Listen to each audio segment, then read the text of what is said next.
Hey everyone, welcome back to the Music Production Fast Lane. In one of our previous series here, when we're talking about the beginnings of mixing vocals, we went over vocal EQ, we went over the different types of EQ we can use. Now we're going to get into compression, some of the basics of using like a stock Reaper compressor, for instance, or using something like an 1176 style compressor on our vocals. We're going to continue to mix this vocal as we go along in the Music Production Fast Lane. So let's dive into the session and let's check out some compression that we can probably use. Okay, so I'm in the session here. Remember, we went over vocal EQ, and what I did is just keep the SSL channel EQ that we worked on last time, and I'm just gonna keep it on this entire lead vocal bus. Remember, it sounds like this. I know I've let you down before, that I've hurt you bad. I know that sorry. Now, you can approach compression a few different ways. What I'm gonna do here is just start with this lead vocal. I know I've let you down before. And we're going to start compressing it. And then what I might do is take that compression setting and just copy it to the rest of those backing vocal tracks that we see here in the lead vocal section. So let's open up a plugin. What I'm going to do is just grab a stock Reaper compressor, because this is just going to be really easy for me to explain what's going on. So what is compression doing? Well, what compression is doing here, maybe I can make this bigger. What compression is doing is it's taking the dynamics. So when you record a vocal or you record an instrument, you can see there's peaks and valleys here in the signal. That's just different volumes of the signal, right? Because when we sing different words or different parts of a phrase, some of it's going to be louder, some of it's going to be quieter. You can hear that here. I know I've let you down before. Like before is much quieter than let you down, right? Pitch also has a big impact on that. If the pitch is lower, it's going to tend to be quieter than something that's a higher pitch. That's just kind of how sound and music works. What we want to do is level that out. We don't want to completely level it out and get rid of all dynamics, but we're going to level it out quite a bit so that vocal can stay up front and the listener can continue to hear it and not have to, go and zoom in with their ears and try and hear it as best they can. What we want to do is keep that vocal present so that they're constantly hearing it throughout the entire song, because that's how we've always heard vocals, right? And it's always good to have that vocal up front. So I have a compressor here. What kind of settings do we want to put on our compressor? There's a lot here. And what I think we want to really focus on is the threshold control, the ratio control, and the attack and release. Those are kind of the main controls when it comes to a vocal compressor.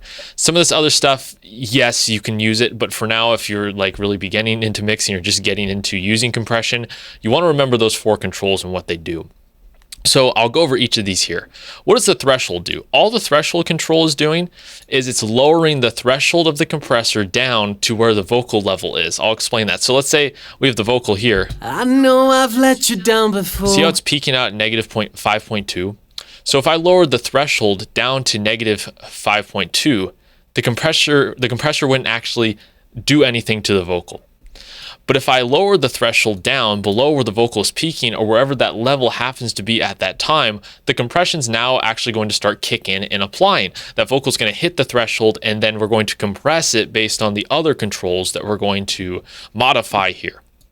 So the threshold's a big part of the vocal compressor because that determines how much compression you're going to do, how much you're going to catch those peaks, and how much you're going to then bring them back down.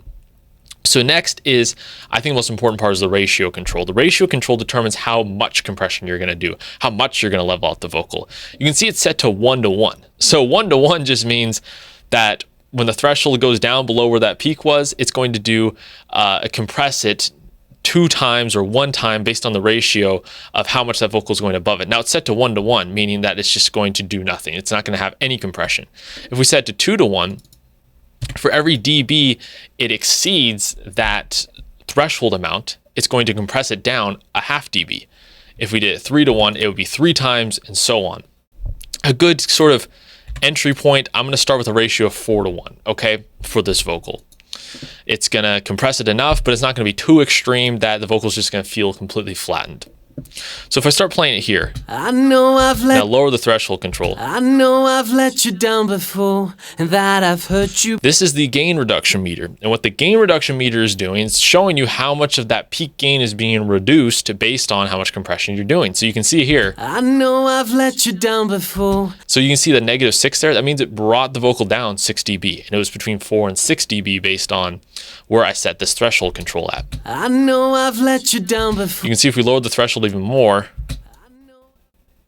before, and that I've hurt you bad. You can barely hear the vocal because it's reducing the volume so much, right? I know I've let you down. Another big part about involved with compression is makeup gain, because now that we're lowering the vocal based on the threshold, we have to now increase the volume of the vocal back up to where it was.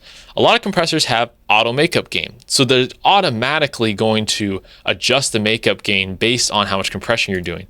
Or you can adjust the output so that you're adding a amount of gain across the board, increasing the volume of the vocal after the compression across the board. I know I've let you down. So watch the gain reduction meter. I know I've let you down before, and that I've. And then I increased the vocal volume 5 dB after applying the compression. I know. So if I disable the compression, I know I've let you down before. it's kind of the same volume, but it's not compressed. It's not present on every syllable. If I put the compression back in, I know I've let you down before. it's a very similar volume, but now we've compressed all the lines. So now it's going to be present in the track. Listen. I know I've let you down before, and that I've hurt you bad. I know that sorry will not cut it. Okay, so those are the basics. I know that's a little confusing. There's a lot to take in there, but that's some of the basic controls. Let's talk about attack and release. What do attack and release do? Well, attack and release basically determine how quickly the compressor is going to grab the transients or grab the sound, and then release is how quickly it's going to back off the sound. For a vocal like this, I'm just going to show you. Reaper has stock presets, which is a great way to learn about mixing.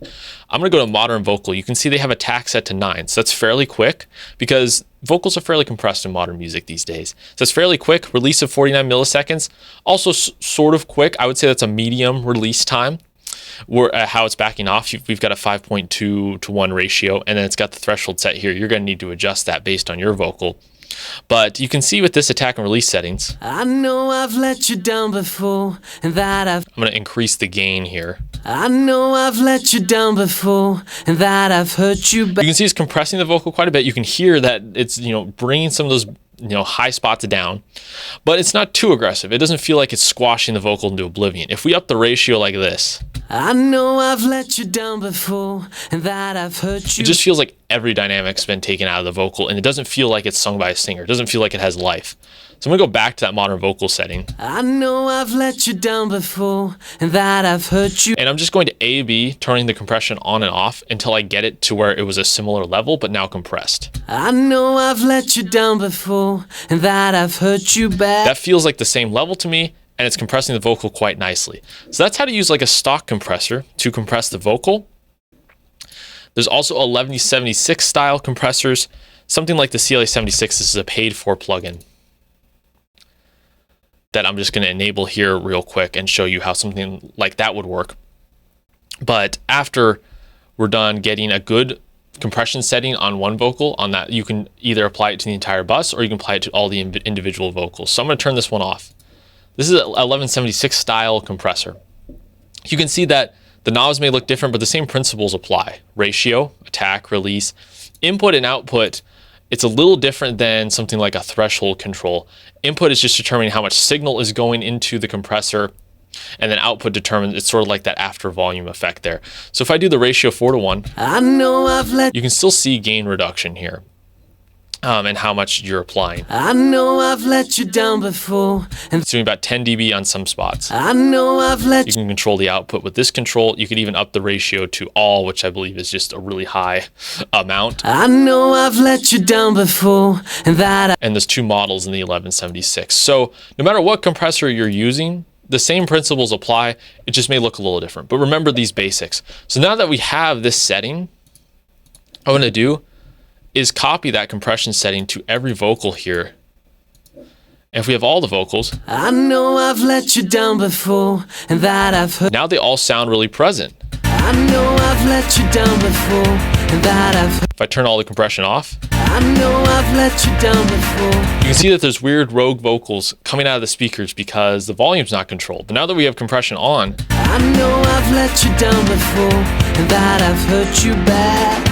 I the know. vocal's present, it's up front, you can hear every word during every part of the song. So that is the basics of using compression on a vocal. Obviously, you're not gonna be able to apply those exact settings across the board to every vocal. Every vocal is different, every song is different, but you wanna explore those principles with your controls and learn how to change those controls to reflect what you're trying to do with the track. If it's a super ultra aggressive screamed vocal, you're going to want to compress it a lot to rein in those dynamics and keep it up front. But if it's a ballad acoustic guitar track where the singer's singing really quietly, maybe it's not as important to ultra compress the vocal. Maybe we want to hear more dynamics. So it's always important to remember the music and what purpose you're trying to achieve when you're mixing. So I hope that was a helpful episode of the Music Production Fastlane. We're going to have more on the basics of mixing vocals here. There's plenty else to cover. So I hope you follow along with the other episodes, and I'll see you in the next video of the Music Production Fastlane.